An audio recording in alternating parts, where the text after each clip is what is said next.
Welcome, friends. Last time in the previous session, we were talking about the world systems theory as given by Immanuel Wallerstein.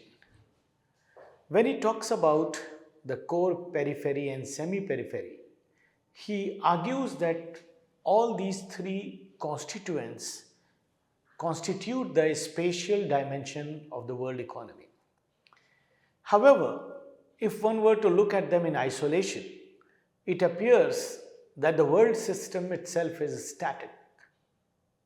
However, in reality, according to Wallerstein, there are cyclical rhythms, there are secular trends, there are contradictions, and even crises in the system, which, when combined with the spatial dimension, make up the historical trajectory of the system. The cyclical rhythms refer to the tendency of the capitalist system to go through periods of expansion and contraction. In common language, we refer to it as boom or bust. Now, each cycle of boom and bust does not return the system to the point from where it is started. If one were to understand it by an example, if we take a pack of cards and we toss those cards in the air, now once those cards land on the air, you don't know which of those cards will be facing upwards and which of those cards will be facing downwards. Similarly, this cyclical rhythm, once it goes up and comes down, and it goes up and it comes down, if we plot the end point of each wave of boom and bust, we get to know that secular trends, or there are secular trends in the system. And that means that each time when the economy goes up and comes down, it does not return to the same point. Now, this pattern refers to the long-term growth and contraction of economy. The third temporal feature of the world system is contradiction. Now, contradiction happens in the system when one set of actions which are supposed to be optimal for any actor in the short run have or do not seem to be the same or having the same consequence in the long run. One of the main contradictions is underconsumption. For example, to understand this change in the utility of an action which is in the short term, and then to understand its negative aspect or negative consequence in the long run, we need to understand this process of underconsumption. What happens in a capitalist economy that the capitalists, for gaining profits, want to drive down the wages of the workers. Because obviously when you have to pay less to the workers, you save money. However, in the longer run, when things are produced and they go to the markets, the capitalists would need lots of consumers to consume the products which are being manufactured. The contradiction here is that workers are also the potential consumers. Now what happens that when the wages are less, obviously the purchasing power of the workers is going to go down. Then what happens consequently, that capitalists end up with a lot of products in the markets which have no buyers. So therefore, in the short run, less wages appear to be very profitable for the capitalists. But in the long run, they lose in terms of their earnings because the goods remain unsold in the market. This is known, or this can be understood as the crisis of underconsumption.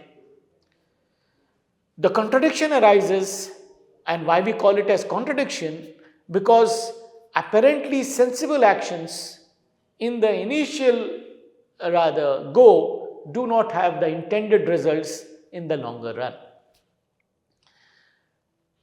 Finally, the term crisis is used by Wallerstein to refer to a very specific temporal event. It is something, he argues, which comes only once in the lifetime of a world system. It means that all these four, that is cyclical rhythms, secular trends, contradictions, they all combine in such a way to mean that the system cannot continue to reproduce itself. Means the system reaches its saturation point. So when the saturation point of growth of a system is reached, that system cannot reproduce itself.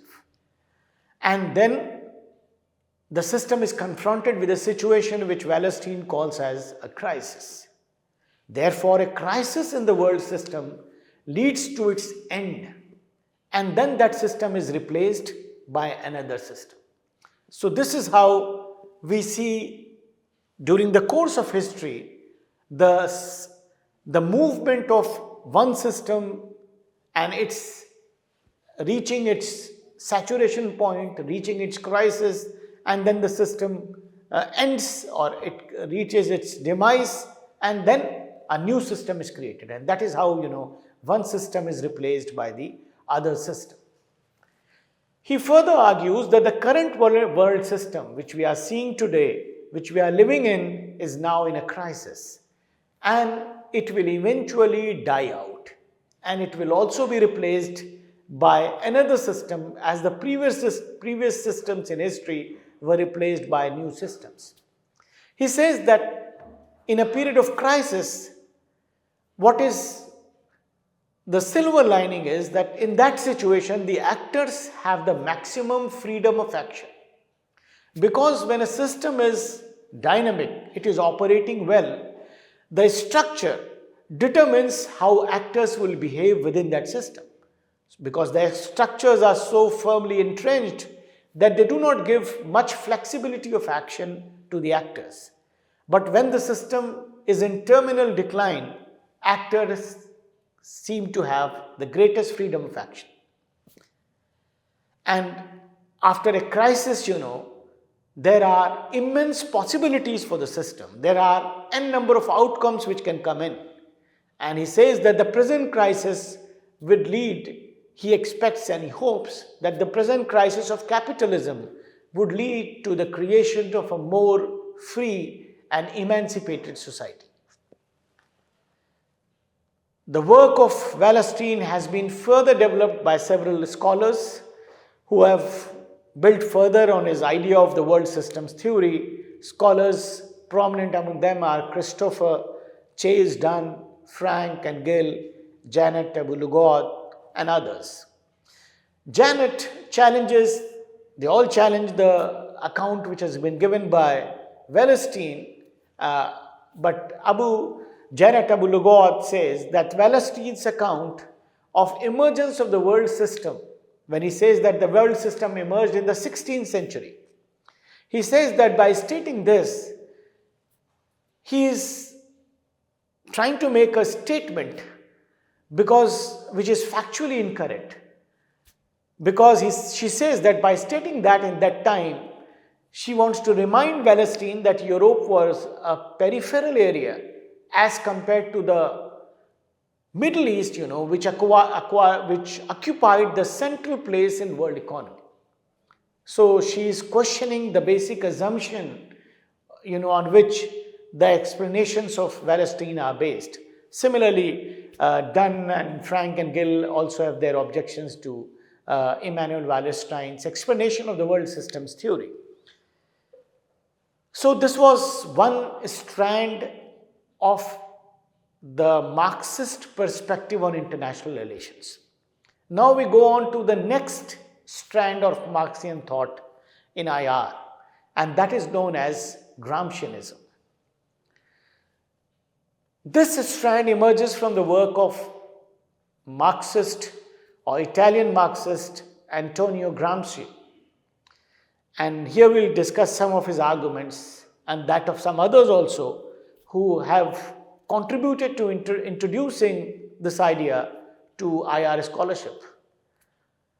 Gramsci basically spent most of his time in prison in Italy under the supervision of Mussolini, who was rather basically controlling a kind of a very repressive system in Italy at his times. And his prison notebooks, which he wrote in prison, bring to us his ideas, because he does not have a full-fledged treatise or book of his ideas. These prison notebooks contain his ideas on a variety of subjects, which he used to scribble on a notebook which he had in the prison, and the subjects range from political theory to politics to economy to history, even sometimes literature. So the ideas are quite fragmented, and it is also written in a coded language, because he was just scribbling his notes, and the coded language was used because he wanted to escape the eye of the prison guards. So he also used the coded language to write. Nevertheless, he came out with some very brilliant ideas, and that's the reason we are here discussing his ideas as one of the important strands of Marxist thinking. Now, Gramsci had a very big question before him, that why it was difficult to bring revolution in Western Europe as was predicted by Marx, because Marx had argued that the proletariat revolution would come first in the prosperous countries of Europe, because in the capitalist countries of Europe, the exploitation of the proletariat by the bourgeois will reach its height, and a point will come, when the exploitation reaches beyond endurance, and when the cup of their woes would be filled to the brim, the proletariat would revolt and there would be class war and revolution in any society. And since Europe was at the height of capitalist growth, so Marx had logically predicted that that would be the first place which would see Marxist or Marxian revolution or proletariat revolution coming in there. But that actually did not happen. And that was the biggest question which confronted Gramsci. And he thought that all efforts to bring it in Europe had failed. Even some efforts were also made by communists or by undercover, agents of communism to create a situation in Europe where revolution could possibly come, but that also did not fructify. So Gramsci realized that there must have been some flaw in the reasoning of Marx, because of which in the early 20th century, such revolutions did not happen or actualize on the European continent. He got his answer with the concept of hegemony. Now, normally, when we talk of the term hegemony in politics, we think only about domination, somebody has got power, and that person or that country is hegemonizing on other or using force or coercion to dominate over others. So that has a very limited meaning for us. But the conception of hegemony, according to the explanation of Gramsci, reflects a conceptualization of power that is broader and richer than what we usually see and understand in IR, and especially how it has been understood by the realist school of thought in international relations theory. Now, classical Marxists had only concentrated upon coercion or fear of use of force that kept the exploited majority from rising up and revolting against the system. Gramsci recognized that this explanation could be true in less developed countries. But in the developed countries of the West, it was more of consent than coercion. No, it was a very revolutionary idea, because till now, since the advent of human civilization, what we had known was that the only means of domination of man by man or man over man was the use of force or the threat of use of force, coercion. We could never have thought that people would even consent to their domination. Or how could people consent to their domination? How could I consent to someone for my own exploitation? That is something usually, normally unthinkable. But that is what is being argued by Gramsci, and that is something which is an important constituent of his conceptualization of this term hegemony. He says that consent is created and recreated by the ruling class or by the hegemony of the ruling class in the society. So the ruling class or the dominant class, if you were to say, or the dominant strata in the society, they create hegemony. And that hegemony is created through the consent. And that hegemony allows the moral, political, and cultural values of the dominant groups to be widely dispersed throughout the society.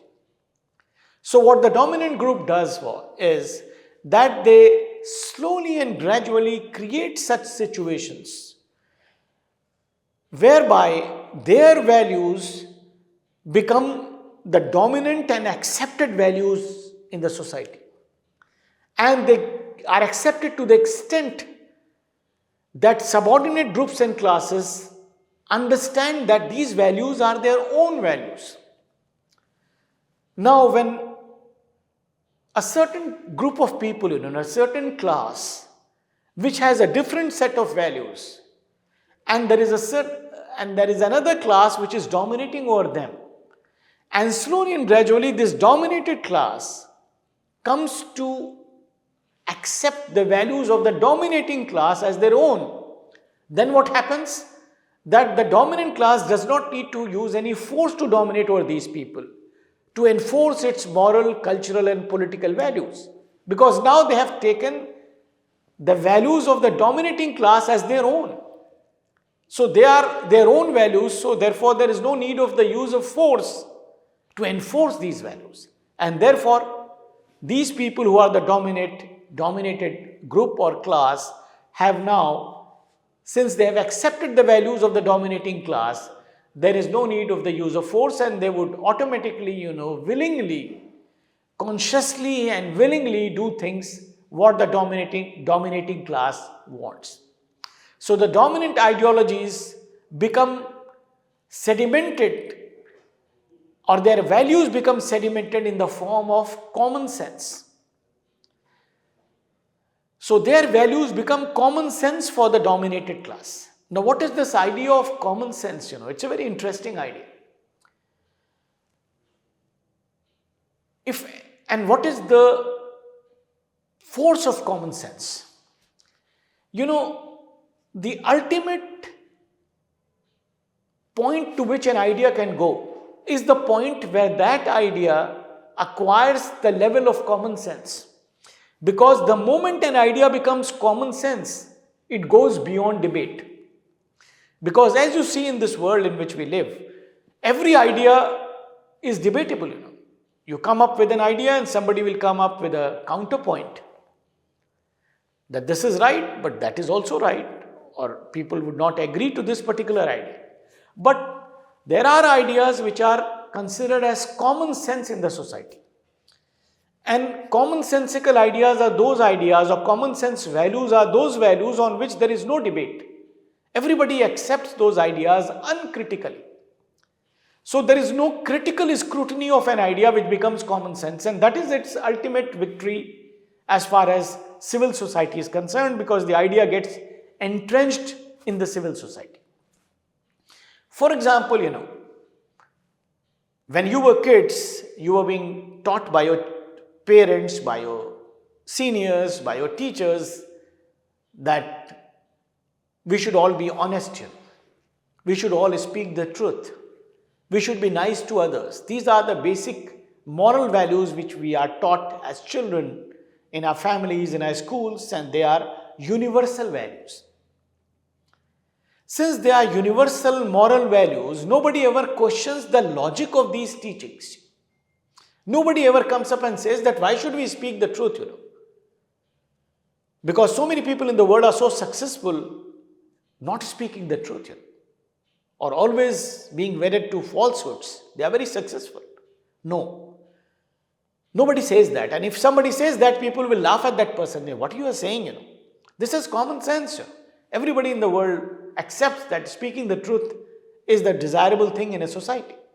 So therefore what happens that even if you want to speak against this idea, nobody is willing to listen to you. Because this is a settled common sense. Now these are innocent moral ideas, fine. But you come up higher, at the level, at the political level, to understand, what is common sense. For example, democracy. So now democracy is a value which has come to the world from the West. But today democracy is global common sense. And everybody uncritically accepts that democracy is the best form of government any society can have. It's not that democracy has come from God, but that is how we treat it. Wherever we teach children or read in books, even, everywhere it is written, democracy is the best form of government, absolutely the best. And nobody questions democracy. And if somebody were to question democracy, you would immediately say, what are you saying? There is no debate on this because it is settled globally that democracy is the best thing. Although there could be a lot of demerits of democracy also, you could find faults with that, but nobody dares to question that publicly because it is settled common sense.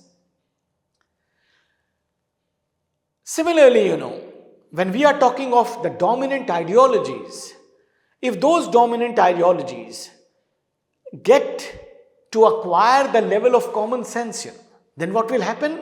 That those ideas, those ideologies, those values are not questioned by anyone, or nobody dares question that. For example, in the world of today, the Washington consensus or the capitalist model of growth, or neoliberalism are some ideas which have acquired the level of global common sense. So very rarely can people question these ideas because it is understood that if as a country you have to survive, you have to prosper, you have to be developed, these are the values which you have to adopt.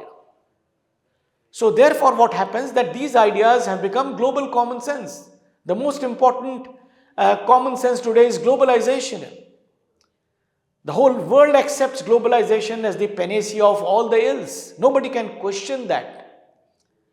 So anywhere in the world, the debate, if it happens on globalization, the subject of the debate is how to globalize. Means the very fact that whether we need to accept globalization or not is more or less settled, So that is something, which happens in the society through the institutions which are created within civil society.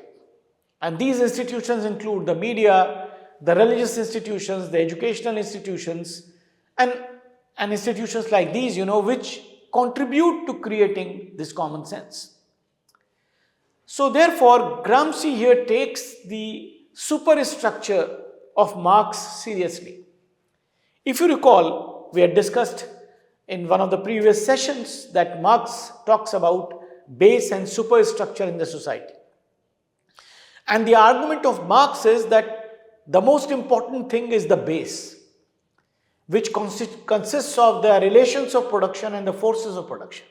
And the superstructure, which comprises of the religious institutions, morality, culture and other things, it is determined by the changes in the base. So the superstructure cannot do anything, it is consequently shaped as a result of changes which occur in the base. So therefore, Marx had argued that it is the base which is the primary thing. But Gramsci here is differing from Marx, whereby he is taking the superstructure seriously. So he says that he uses the term historic bloc.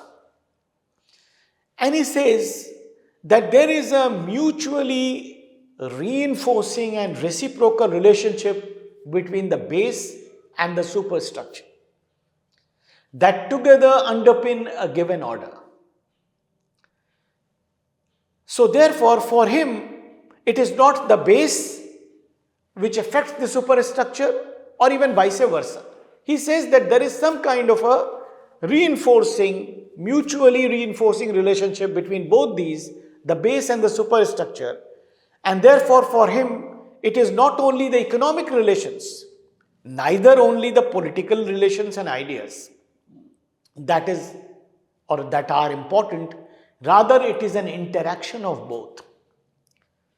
So therefore, what happens that the interaction of both of these, the structure, the base and the superstructure, which creates this historic bloc.